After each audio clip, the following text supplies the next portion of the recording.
The video opens with chaos. A drone shot racing toward a massive mountain cliff, clouds swirling below, as a bright red cable car sways violently in the wind. Inside, MrBeast clings to the railing, laughing but visibly tense, as the camera whip pans to reveal a giant digital timer, 100 days. In the first 5 seconds, the screen explodes with the title text, "Can MrBeast survive 100 days trapped in a cable car?"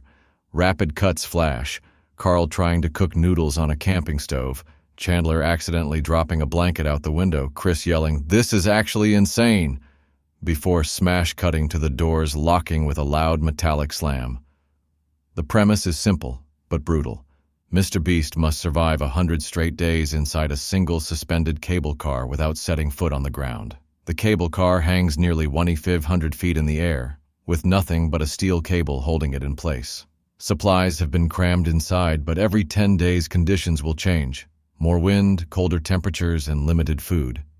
At the halfway point, there's a rumored unplanned disaster that could make the entire challenge impossible. Viewers can see the danger instantly. Swaying ropes, freezing mountain air, and the impossibility of escape. The stakes are massive. $500,000 if MrBeast completes it. Nothing if he steps out early. The first few days are pure adrenaline. MrBeast walks the cramped space, showing off a fold-out bed, a tiny cooking pot, emergency heaters, and a supply crate of canned food. Carl points out the bathroom, a sealed bucket in the corner, and bursts into laughter.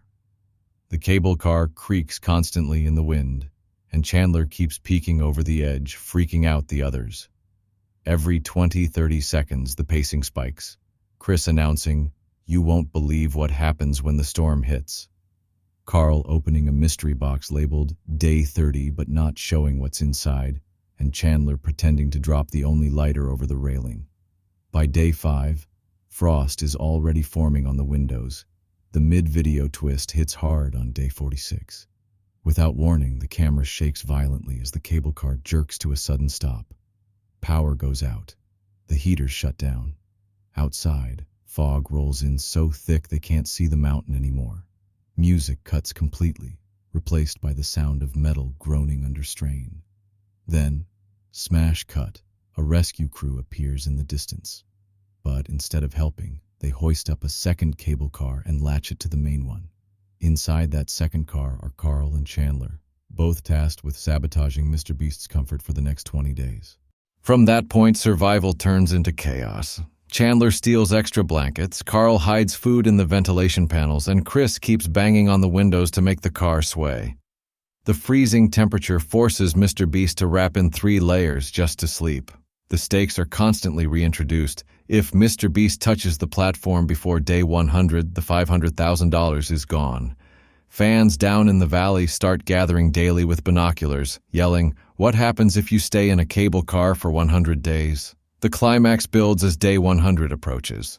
Supplies are gone. The heaters are low on fuel. MrBeast has been living on cold canned beans for 3 days. The timer ticks down as the wind howls louder than ever, rocking the cable car like it's about to break loose. At the final 10 seconds, everyone counts down together, Carl and Chandler finally cheering, before the rescue team lowers the cable car to the ground. MrBeast steps out, touching solid earth for the first time in months as confetti blasts into the freezing air and the $500,000 is handed over in a giant glass case. The ending is pure hype. MrBeast, wrapped in a giant blanket, shouts over the wind, "If you thought surviving 100 days in a cable car was wild, wait until you see the next challenge, surviving underwater for 30 days straight." A giant clickable thumbnail pops up as the narrator urges, "Click now before the next storm hits."